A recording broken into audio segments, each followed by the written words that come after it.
تو پھر اسے انسان کو پتہ چلتا ہے کہ میری سوچ کا یہ معیار ہے اور شیطان کہاں تک مجھے خراب کر چکا ہے۔ اس لیے جب آپ خود کو جان لیں، پہچان لیں کہ شیطان کے باوجود بھی آپ کے ذہن میں کچھ گناہ آ رہے ہیں، تو یہی سمجھ لیں کہ شیطان نے آپ کو کس حد تک آپ کی باڈی کو، آپ کی روح کو آلودہ کر دیا، آپ کی سوچ کو آلودہ کر دیا کہ وہ نہیں بھی ہے پھر بھی آپ کی سوچ اسی چیز کو سوچ رہی ہے۔ تو اس سے آپ کو اپنی پہچان ہو جاتی ہے۔ رمضان ہمیں اپنی پہچان بھی کروا دیتا ہے۔ تو پھر اس لیے جب آپ اپنے آپ کو پہچان لیں تو اپنے لیے بخشش اور توبہ مانگیں اور اس کے آگے شرمندہ ہوں،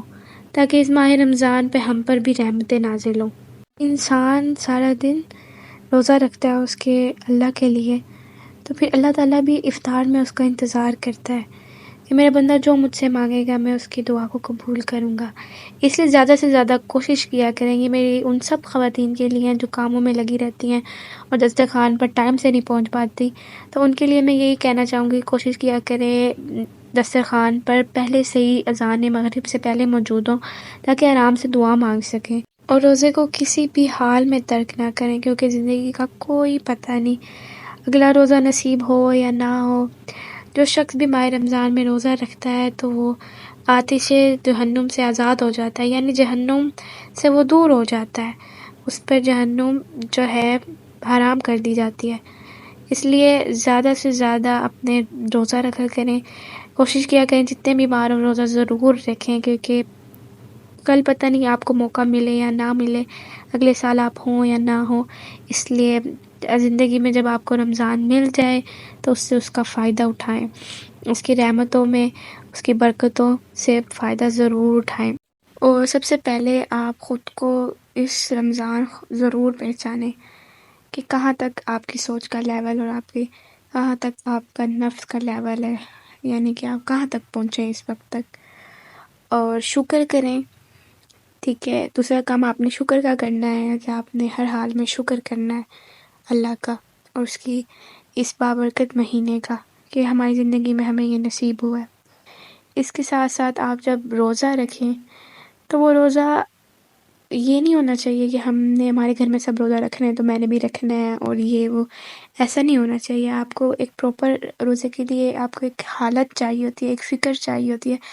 ایسی فکر کہ صرف جو روزہ ہے کی جو فکر ہے وہ صرف خدا کے لیے ہونی چاہیے، یعنی کہ روزہ صرف خدا کی خاطر ہونا چاہیے۔ یہ نہیں ہونا چاہیے کہ اس فکر میں نہیں آپ نے روزے کی حالت میں رہنا چاہیے کہ اس فکر میں آپ رہیں کہ کب روزہ کھلے اور کب میں افطاری کروں، یہ فکر نہیں ہونی چاہیے، بلکہ آپ کو اس چیز کی فکر ہونی چاہیے کہ یہ روزے میں اس حالت میں یہ کام کرنے سے اللہ تعالیٰ مجھ سے زیادہ راضی ہوگا اور یہ میرا مال اس کو زیادہ پسند آئے گا۔ تو اس چیز کی فکر کیا کریں، نہ کہ اس چیز کی کہ کب روزہ کھلے گا، کب میں کچھ کھاؤں گا، یہ وہ نہیں، ایسے مت کیا کریں۔ اور اپنی دسترخوان میں پڑی ہوئی ایک ایک چیز کا شکر کیا کریں کہ مالک نے ان حالات میں بھی، ان دنوں میں بھی ہماری دسترخوان کو اتنا خوشحال رکھا ہے کہ ہر برکت ہم پر ہمیں دی ہے اور اپنی رحمتوں سے ہمیں نواز رہا ہے۔ تو اس لیے اس چیز کا بھی آپ شکر کیا کریں گے جب بھی آپ اپنے دسترخوان پہ دیکھیں کہ ایک سے دو سے زیادہ آپ کے دسترخوان میں چیزیں موجود ہیں، تو شکر کیا کریں کہ جن کے پاس اس وقت کھانے کا بھی نہیں ہے، اور اپنی جب روزے کی حالت میں وہ بھوک اور پیاس لگے نا تو تب اس چیز کا احساس یاد کیا کریں کہ بہت سے لوگ ہیں جو اس وقت بھوکے ہیں اور ہمارے دسترخوان میں کتنی زیادہ چیزیں ہیں۔ تو یہ احساس جب آپ کے دل میں آئے گا تو اللہ تعالیٰ ضرور ہماری اور آپ کی دعاؤں کو قبول کرے گا اور ہمیں معاف کرے گا۔ تو اس لیے باقی لوگوں کا بھی خیال رکھیں، زیادہ سے زیادہ رمضان میں آپ صدقہ دیں، زیادہ سے زیادہ ان لوگوں کی مدد کریں اور ایک دوسرے کو افطاری کروائیں، افطار پہ بلائیں، اور ان لوگوں کو بلائیں جو مستحق ہیں، جو سارا سالہ ان نعمتوں سے دور ہوتے ہیں۔ تو اپنی افطاری میں یہ نہیں کہ رشتہ داروں کو ہی بلا لیں، نہیں، ایسا نہیں ہے، ان لوگوں کو بلائیں جنہوں نے کبھی بھی یہ چیزیں کھانے کے لیے جو ترس رہے ہوں۔ ہمارے پاس تو یہ چیزیں ہیں لیکن لوگوں کے پاس نہیں ہیں، اس لیے ان کو اپنے گھر انوائٹ کریں، اچھی سی دعوت دیں، پراپر جس طرح سے ہم باقی لوگوں کو کرتے ہیں، فرق نہ کریں کسی میں بھی۔ تو مستحق لوگوں کی ضرور مدد کریں تاکہ وہ بھی اس رمضان خوشی سے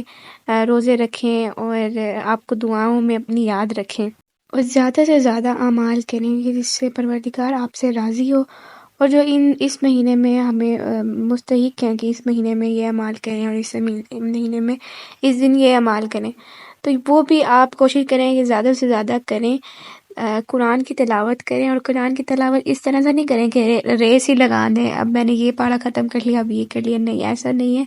اسے سمجھیں، اسے تفسیر کے ساتھ سنیں، سمجھیں، تاکہ آپ کی نالج میں بھی اضافہ ہو۔ ٹھیک ہے، یہ بھی ثواب ہے کہ آپ ایک لفظ بھی قرآن کا پڑھنا بھی ثواب ہے، لیکن جس ٹائم آپ اس کو سمجھ کے پڑھیں گے کہ پروردگار آپ سے کہہ کیا رہا ہے، تو اس کی مجھے لگتا ہے کہ اس چیز کا زیادہ اثر ہوتا ہے آپ کی ذات پر۔ تو آپ اس طرح سے ضرور کریں، یہ نہیں میں یہ کہہ رہی کہ آپ جو ہیں پورا پورا پارہ لے جائیں اور اس کو ٹرانسلیٹ کریں، نہیں ایسا نہیں ہے۔ آپ جہاں تک آپ کی کر سکتے ہیں، جتنا تک آپ کا ہو سکتا ہے، آپ اتنا اس کی تفسیر کریں، ٹرانسلیٹ کریں اور اسے یاد کر لیں، یاد اسے ضرور کریں، تاکہ آپ کے ذہن میں جب بھی کوئی بات آئے تو آپ کو قرآن کی کوئی بھی آیت یاد آ جائے، تو اس طرح سے اس کو یاد کریں۔ ٹھیک ہے، اس کو اس طرح سے اپنے لیے اپنی بھی الفاظ میں ایکسپلین کریں کہ اچھا پروردگار ہم سے یہ فرما رہا ہے، اور پھر کیوں فرما رہا ہے یہ بھی دیکھیں کہ ایسا کیا ہے کہ اللہ تعالیٰ نے ہم سے ایسا فرمایا۔ تو آپ جب خود اس چیز کو ڈھونڈنے لگ جائیں گے، آپ کا خود کا شوق ہوگا کہ آپ قرآن کی اس طرح سے تفسیر کریں، تو یہ خود آپ کا شوق بن جائے گا ایک، پھر آپ اس چیز سے خود رک ہی نہیں سکیں گے۔ یہ میری آپ سے شرط ہے کہ آپ اس چیز سے رک نہیں سکیں گے، ایک دفعہ آپ ٹرائی کریں بس۔ تو اسی کے ساتھ جو ہے ہمارا آج کی ویڈیو ختم ہونے پر آ رہی ہے، تو آگے چل کر بھی انشاءاللہ میں بہت سی ایسی باتیں ہیں جو آپ کے ساتھ شیئر کروں گی۔ اب یہ کچھ ہی باتیں تھیں جو میں نے شیئر کی ہیں۔ امید کرتی ہوں میرا بولنا آپ کو پسند آیا ہو، اور اگر میری سے کوئی غلطی ہو گئی ہو تو مجھے ضرور بتائیے گا کہ میری یہ بات آپ کو غلط لگی۔ اور اس کے دوران ہی رمضان کا جو سب سے بہترین عمل ہے وہ درود ہے، محمد و آل محمد پر درود ہے، تو یہ زیادہ سے زیادہ کثرت سے کریں، اپنے روزے کی حالت میں کریں، اور ضرور پڑھیں اب محمد و آل محمد پر درود، کیونکہ اس کا ثواب